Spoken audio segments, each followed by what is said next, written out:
What's up, YouTube? Some exciting news. As you know, I'm going to Emerald City Comic Con, and today I was able to secure the CGC fan experience with Jim Lee. It cost me, I went online today, I purchased the package, they confirmed, so I've got the ticket, and now I just have to wait patiently for December 5th. The package includes a signed print, limited edition print. I get to sit in on his panel. I also get to submit 3 items for signature, and those can be graded by CGC as a witnessed signatures, or basically take advantage of the CGC signature series for the books. So really, they're saying you should bring 3 comic books. High-grade comic books to get signed, and so I've picked out those 3 books, and yeah, it will be interesting. I'm kind of, well, let me also share an update here. So as you know, I have 3 books that I've submitted 7 books. I got 1 back. They're all in different tiers, so my next submission, I'm going to try to keep them in the same tier so they don't get split up like this. But so the value tier, which is the more expensive tier, that was in the process of getting graded. Its status changed today. It was grading encapsulation. Now it's grading quality control. So I anticipate they're just going over, making sure the encapsulation is sound, there are no cracks, or there are no, dents or scratches. And once that's confirmed, they will ship it out. So I imagine this by week's end should be shipped. I can't see it being in quality control for more than a few days, unless there's something seriously wrong, like maybe there's a cracked slab, then they'll have to re-slab it and do the whole process again. But barring any of those issues, we should be seeing my books back soon. Let me know in the comments if you know what exactly grading quality control means, because this is my first submission where I got the previous book back, but it really came back quickly. It went from like received to shipped like in a day. So, and that one didn't get graded. It got graded and slammed, but it didn't get cleaned or pressed. These 3 on top, the standard there, those were cleaned and pressed and slabbed. So curious to know when it hits that stage, the amount of time I can expect. So as you know, I was going to do a whole trailer viewing video, but I didn't want to be cliche, and it's really actually not that interesting to watch people's reactions to trailers, but I know it's really popular on YouTube for some bizarre reason. But I'm not going to do that, but I do really want to cover some thoughts that I had about the trailer before I get to a book. In fact, you can look at my Sasuke and some like Naruto characters there. So yeah, first of all, I love the Spider-Man trailer. It was way better than that previous trailer. And we now know which villains are coming. And it looks like it is the Sinister Six, but a little different take on the Sinister Six. For example, Electro's back. Pretty much all the villains that appeared in the previous Spider-Mans, Sandman, Electro, Green Goblin, Doc Ock, Lizard Man, all these characters are back. So, and I anticipate the Vulture will be in that mix as well. That would make 6 right there. So, uh, and then the other really cool reveal was that there are other Spider Men um, in this universe. So I think whatever Doctor Strange, whatever magic he elicits, um, it brings in characters from different timelines and different dimensions, all sharing, I think, the Spider-Man mantle, or the suit, or that that identity of being bit by a radioactive spider and having those abilities. Um, all those different individuals end up in Peter Parker's universe, and so they're trying to basically they're setting up the Spider Verse, and they're setting it up very nicely. So, and the other thing they set up is, which was kind of alluded to in the previous trailer, was the fact that someone close to Peter Parker gets hurt, or dies. And initially I thought, okay, I thought it would be Aunt May, but now I'm thinking it could be Ned Leeds, his buddy, who we all know at some point Ned Leeds is going to turn into the Hobgoblin. So I don't think it's MJ. I think it's going to be Ned, and then he comes back as a supervillain. And then with Ned's death, I think you're going to see the Spider-Man narrative turn much darker. It's up to this point has been a very light comedic tone for these movies, but I anticipate if they go the Spider-Man movies past this third installment, it's going to get darker, and then I think they're going to set it up for basically the appearance of Venom. So it's going to be Spider-Man and Venom. Whether they're enemies or whether they're working together is yet to be seen, but either way, Venom and Spider-Man are... Anyway, that's what I'm thinking. These are just the thoughts going through my head.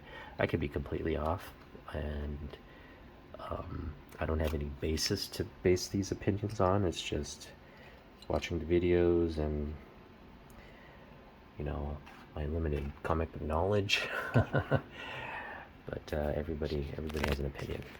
Okay, so now I've been slowly uploading my comic book collection and going through the grades and all that, but with the trailer, with some of the Doc Ock posters that I've seen online, and with that trailer, and it looks like Doc Ock and Spider-Man join forces, or Peter Parker joins forces on this one.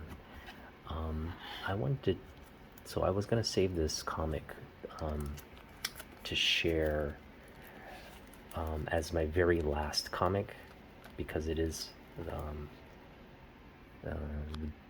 my most favorite comic in the collection.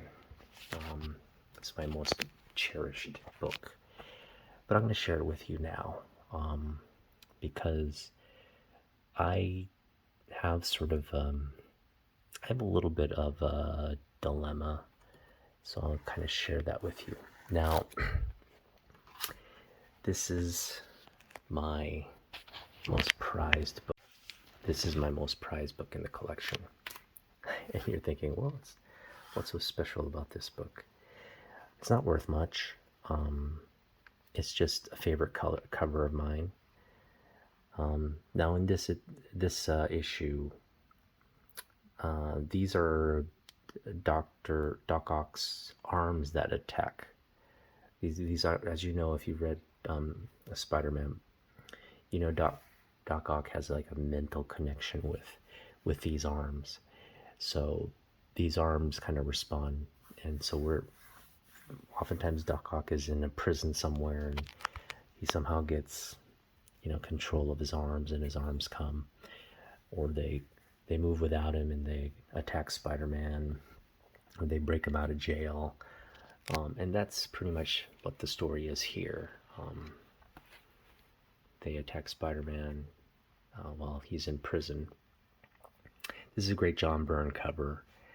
The cool thing about this book is, you're thinking, oh, does someone wrote on my book? Yes, someone named Stan Lee signed my book. Now, did I get this signed by Stan Lee? No. Unfortunately, no. I bought this off of eBay. And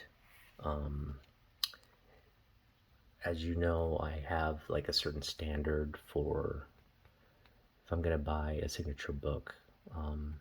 For me, it's really about whether this buyer had a story or not. First of all, I love this book. And when I saw the signature, I was like, that's a great signature.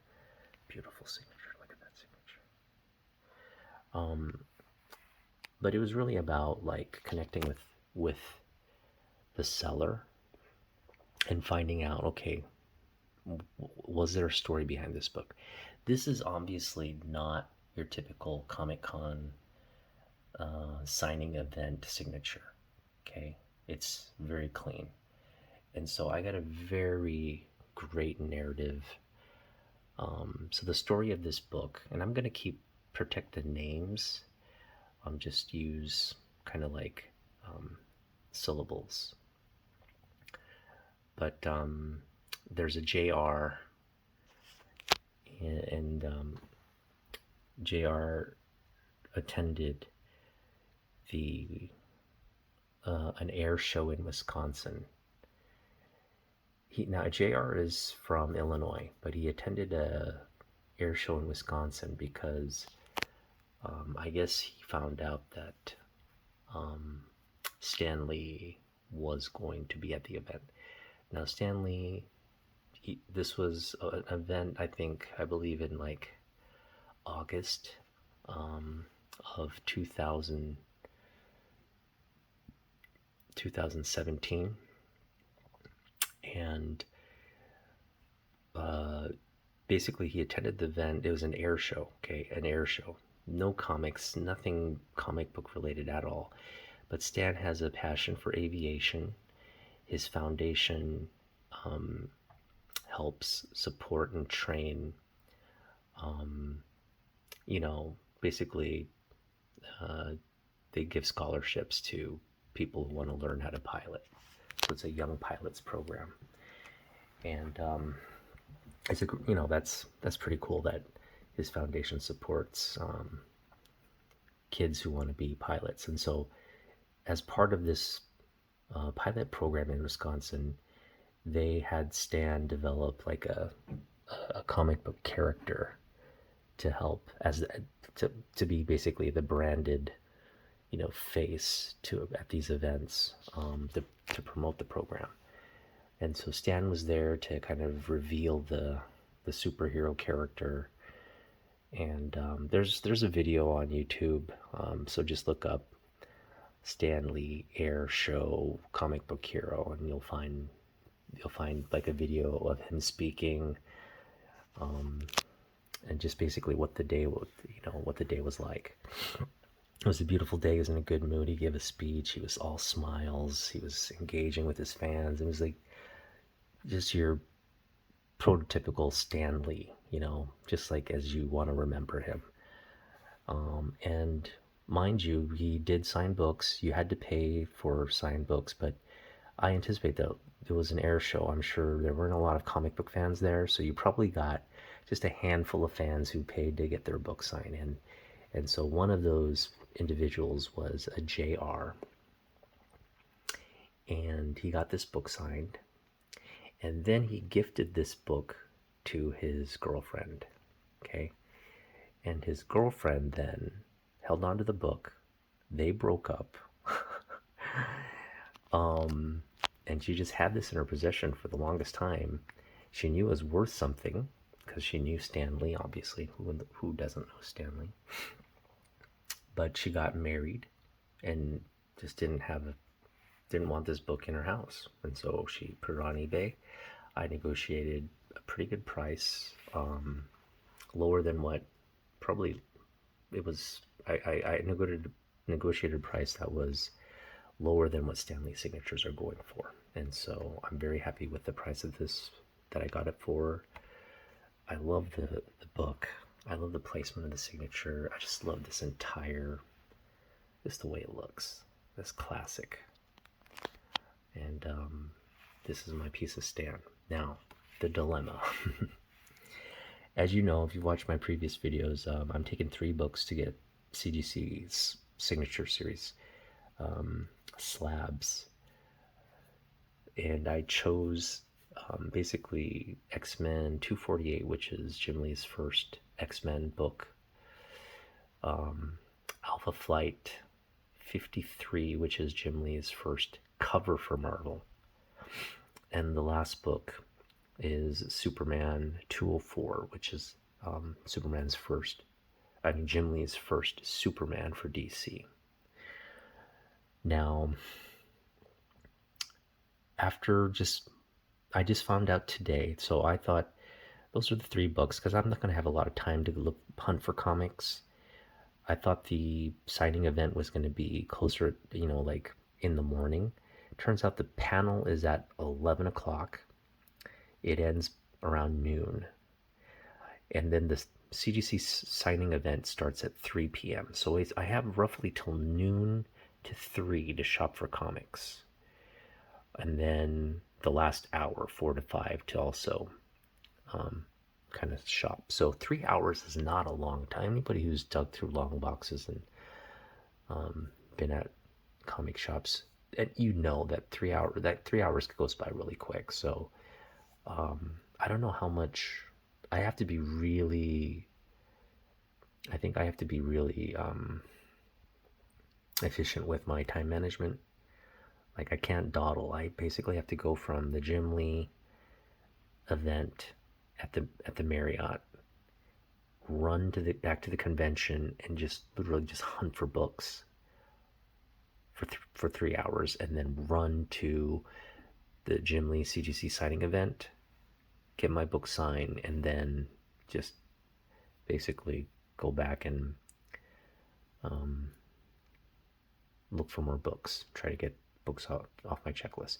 Now, since I have time to buy a Jim Lee book, I've been thinking I might get Batman Black and White #1, which is Jim Lee's first book for DC. It's his first DC art ever, and it's a black and white cover of Batman. I don't think the Batman art is all that great. I think his Batman Hush art is much better, but you do see, you see Jim Lee's version of Batman, which is pretty cool. He's just not, the Batman's not doing anything special in the book, but it is, in terms of like collecting, getting that book signed would be a lot better than, even though Superman's my favorite character, and I'd love to get the Superman book signed. I think getting that Batman book signed might be more of a keepsake than the Superman book. So that's another dilemma. So do I stick with the Superman book to get signed, or do I get the Batman book signed? Now, the other thing I could do is I can get Jim Lee to sign this book. Jim Lee has no connection to this book whatsoever. He did not have any kind of creative, he did not contribute anything creatively to this book. But how cool would it be to get this book slabbed, verified as a Jim Lee signature, probably right there, or right next to Stan, just like Stan Lee and then Jim Lee, the 2 Lees, and have Stan and Jim's signature on the same book. That is the other option. Now, I'm all for, I'm going to get this book slabbed at some point, and it's probably going to be CGC. I don't necessarily need the CBCS to verify the signature. That's a Stanley signature. Yeah, that is hands down a Stan Lee signature. So for me, it's just about like this is not a particularly like it's not a low grade or a mid grade book, but it's not like basically I would grade this maybe an 8.5, maybe an 8.0. Um, it's a very fine book, and so I mean there aren't any real like issues with the book. It's just like the corners are blunted. Uh, there's just there's no creases or anything, thank goodness. But um, the corners are blunted. There are a few like spine issues there, like ink rub and whatnot. Um, so it's not like a perfect condition book, but get this graded. It'll probably come back an 8.0. For me, it's just have it in a slab with the grade and with the signature. So that's my other option. Just keep it as is, or put Jim Lee's signature. I'm not going to get this signed by Jim Lee. It just doesn't make sense to do so. So I'm going to keep this book as is. I will get it slabbed at some point. Maybe they'll allow, along with the Jim Lee. No, I don't think CGC allows that. The signature series has to be signature witnessed, so I don't think they'll allow me to submit just a random book along with it. So I'm going to just keep it separate. I'm going to keep this home. There's no need for me to take this anywhere. I'm just going to keep this home as is and get those other books signed. Okay, yeah. I just want to share this book because this books like this, the Doc Ock covers with Spider-Man are going to be hot items, I imagine, leading up to the release of the movie. So, yes, glad I picked up that copy before it got too late. I imagine this would have been, if I had waited on this book on eBay, this would have been snatched up. So, I'm glad I got it. And I got it for a great price. So, okay. So, yeah, I know. So, this is a true 101. This is a true one of one. Okay, so I checked the CGC census. There are actually four signatures, four signature series of Web of Spider-Man 4. So it's a one of four. Or sorry, so if I get the CGC submitted, oh, actually, I can't get the CGC signatures because was never witnessed. But the four signature series books of Web of Spider-Man, we can assume that they're Stan Lee books, but we can also assume that they're not all Stan Lee books. So I'm going to say this book is one of five at the most conservative estimate. Now, if those four signatures, none of them are Stan Lee, then this is a true one of one. There's just no way to get that data to verify. Yeah, well, I hope you enjoyed this video. Now, I think I mentioned in the previous video that I don't, like, I'm not doing these videos to get likes or subscribers and all that. I don't want it to make it sound like I don't appreciate people who, watch these videos and follow me and support the channel, because I do appreciate everybody's support. But for me, it's like this channel is not. I'm not looking to make money off this channel. I think that's because you do get like ad revenue. I know if you have a certain number of followers and build up your base, you get paid to do these videos. But that's not my motivation. And if you like the videos, you like them. If you don't, I will try to do better. I know I put very little effort into these videos, but I'm very passionate about what I share and what's going on in my comic book journey. So if you like the ramblings of a newbie to the hobby, I'm not a newbie. I've been collecting all my life, but I feel like a newbie in the sense that I didn't really like I'm not as hardcore of a comic book fan as many others in the community are, and I don't spend too much of my time reading comic books. I did when I was younger, but as an adult, I don't. So it's not about getting like keeping up with all the latest titles for me. It's just a nostalgia collecting for me. So again, I'm focusing mainly on the books of my time period, things like this book here, and just having fun. Yeah, having fun with the. Um, I'm kind of going back and reading the trade paperbacks of the older issues, and so that's been fun. And obviously the Comic Con coming up, that's gonna be a lot of fun. So yeah, hopefully you enjoy these videos, and um, you can just kind of share that you like them, share your comments, share your feedback, share your thoughts. It's all welcome. And I guess I'll see you in my next video upload. Thank you for watching.